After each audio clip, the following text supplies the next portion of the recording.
What's going on, family? What's going on? What's going down? What's shaking? Welcome to another episode of Super Black Comic Book Reviews by Jonathan Soul. And I got a terrific book I want to introduce you guys to. It was brought up by my son and one of my subscribers. So shout out to you guys. Bing! You see the little thing? See that? And you guys hit me to Black Sands, The Seven Kingdoms. Black Sands, The Seven Kingdoms by Black Sands Entertainment. Dun, dun, dun, dun. So basically, this is a family-run vibration, right? Family-run business. Let's see here. I got the little brochure. Manuel Godoy and Giselle Godoy, I believe, right? They got a little company, little indie publisher. Not only do they have this wonderful book, they also are working on like a film. They have comics. They have other merch and everything. This would be terrific. My kids weren't grown. This would be something I definitely would have in our collection. Why? Two reasons. One, I think something that children need nowadays, particularly African American children, Black children, African, they need time with their parents, yo. You know what I'm saying? It's like they don't need no goddamn Xbox, PlayStation, none of that shit. They need time. And parents are constantly working. If you're two parent household, wonderful. Both of y'all are working. If it's just a single, piece, you doubly working hard. And so what are we doing? We trying to make a better life for our kids. But the biology in the baby doesn't understand that all they know is they want their mom and dad and they're not around. And so, it's like, so when sometimes we try to spend time with the kids, we try to double up or something. So this is a way of doing it, right? There's nothing more beneficial to good behavior with your kid than spending time with them. When you spend time with your kid, it lets them know that they're important. Telling them I love you is cool, but then you out the door, you lock it, and they don't see you until the evening. Sometimes that's the situation we're in. But when we do spend time with them, right? Think of this. This is a good option for like a nighttime story because it's got a few pages. It's going to take you a minute to get through it. All right, so let's get into the book. I'm not here to give you guys parental advice. I mean, I've been fortunate. Me and my now ex-wife. We did some good things with the kids, and they're on a straight and narrow, whatever. And I think that one of the biggest factors was that we spent time with them. For my part, I try to spend a lot of time with the kids, what I call lap time. I used to read stories when they was in vitro. Okay, I used to read them, Garvey, Philosophies and Opinions. I used to read stuff like this. You know what I mean? This wasn't out then, obviously, but So let's get into it. Black Sands, Seven Kingdoms. As you can see, the art by David Lenormand. Lenormand, I hope I didn't screw up your name, bruh. Is beautiful. This is the Ultimate Edition #1. This cost me $20, including shipping. This is mad worth it. Mad worth it. Okay. Now, I have a range. When I look at books, I look at it from a father perspective. So if my kid was, say, in first, second, third grade, I wouldn't give him this. I'd give him something a little bit more. There's a book out called Malice in Ovenland. The sister's name escapes me. Let's put it on the screen. Bing. The sister's name escapes me. But I would give him that. A little girl crawls in the oven. There's like some lizard monsters down there, that kind of thing. Because the kids are fighting, so it can be a little bit more violent. If y'all are my age, I remember He-Man. You know what I'm saying? You remember the violence in He-Man or something like that? So the violence, and it's kind of like Dragon Ball, not Dragon, Naruto and stuff. Let's just look into it. All right, let's get into it. So anyway, so boom, you see these children. There's more kids, but they have powers, and so their parents have powers too.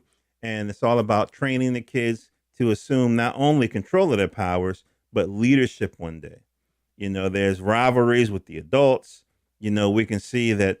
Here's the environment that they're in. This is that Greece? That's Greece. That's Manoa. That's Byblos, Canaan, Sumer, Khmer, which is no, I'm sorry, Kemet and Kush. Okay, so that's like the environment. That's the whole world. Okay, you know how in Game of Thrones, this is like the whole world, kind of a thing. And then of course, so you got these powerful kids, you got these powerful adults, and then you got these deities in the background that come into play. All right. Now the wonderful thing about the writing is not only do they give you some, historical fiction, right? They take some real, inspiration from people in the past and kingdoms, whatever, and then they mix it in their own little world. There was a war, obviously. It talks about here. Let me see here. Nations wage war. Da, da, da. So you get into it, and so the children have grew up seeing conflict, and so they want to be strong because they want peace, and peace through power, kind of a thing. And so they have many mentors and stuff, and so we're in Kush right now, right? This first book takes place primarily in Kush, Kemet to the north. Is it Kemet to the north? Because I know what the now, isn't it flipped? North is south or something like that. But anyway, so long story short, this is their uncle, some of their uncles, some of their father, whatever. And these are the boys that have the rivalry, okay? Bast and Asar. They call each other's names out. And so they want to spar, obviously, they want to fight or whatever. And so like, yo, take it outside, kind of a thing. Now, this sparring, this desire to be stronger has its roots in the fathers of these two boys because when they were young, they also beefed. And so in my notes, I also talk about, I kind of made myself a note, and it was written in the, if I can bring up the computer thing here, it was written in there that the rivalry between Cush and Kemet was kind of symbolized in the rivalry between the two brothers. Let's see if I can, where's my little notes here? Where is it? Let me see. Yeah, it says, hold on for a second. The rivalry between Cush and Kemet was symbolized by the brothers Ra and Pendamok and their rivalry. So they was beefing for a minute, these two brothers, and everything. So that's what's going on there. All right, so we're gonna get into the fighting, which is what kids buy comic books for, or at least the parents buy comic books for. Now you can see, I'm not gonna show you the whole thing, but you can see there's some really crazy stuff. That's why I say I wouldn't give this to like somebody in third grade. You know what I mean? I would give this to somebody, fourth, fifth, sixth, that kind of a thing. Like middle school age on up, kind of a thing. And so, they're sparring, people showing their different powers and stuff. If your kid is a fan of Naruto or what's the other one? Any modern manga, if they're a fan, they'll dig this. I'm not saying this cat is Gara, but when I see this, I think about Gara. Is that the guy with the shell on his back or whatever? And so anyway, they're getting ready to spar, and of course they're building some characters, and we get a sense of who the children are or whatever. You always have, and this to me seems to be inspired by the X Men. You have one X Men who's super powerful, but they don't really have the control that they need, and so this little girl seems to fall in that category, and so there's some things that's happening with her. You know what I mean? When she's trying to control her power, everybody's kind of doing it, and so I'm not going to show you everything. And again, I kind of mentioned the fact that there's a lot of history in this book. So, in history, Cush and Kemet had a confusing relationship. At times, they were known for long periods of peace.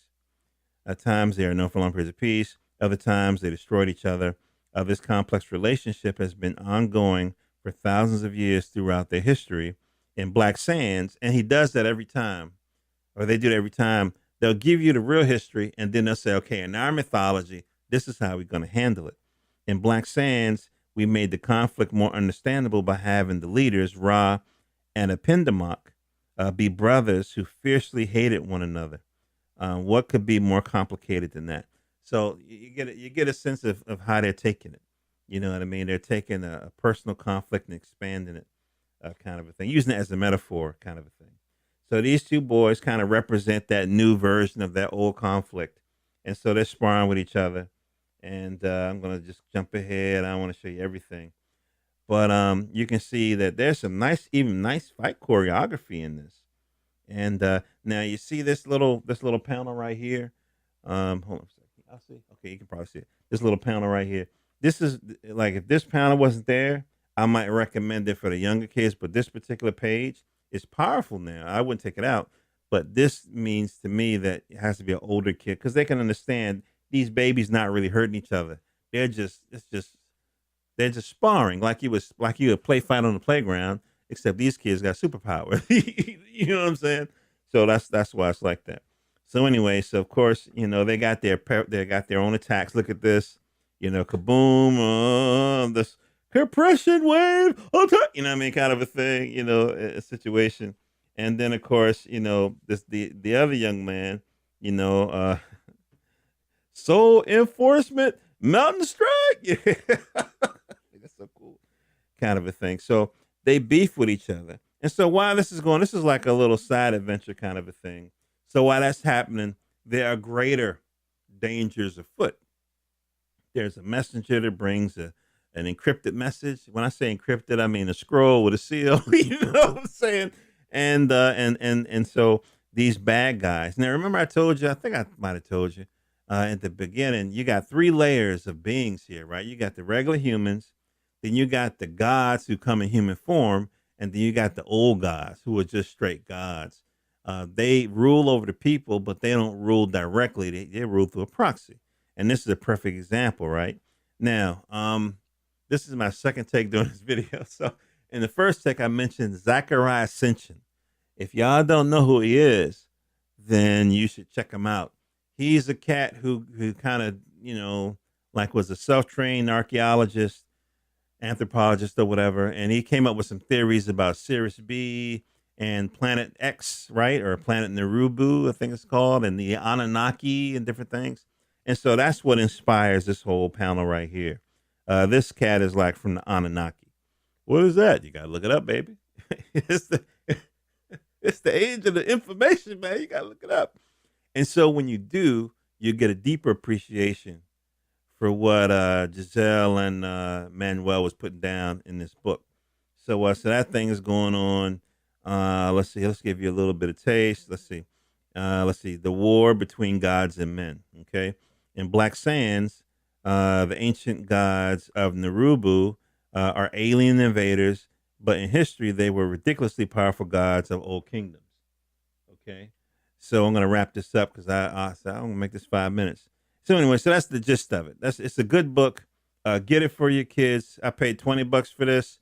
It came fairly quickly, a couple days or whatever. Definitely support Black Sands Entertainment. They have a lot of other property, a lot of other merch, like comic books. I think they have coloring books, maybe some games, definitely some videos. Support these people. These are the kind of books that we need our children to be reading. All right. Love you guys. John Vasol, johnvasol.com.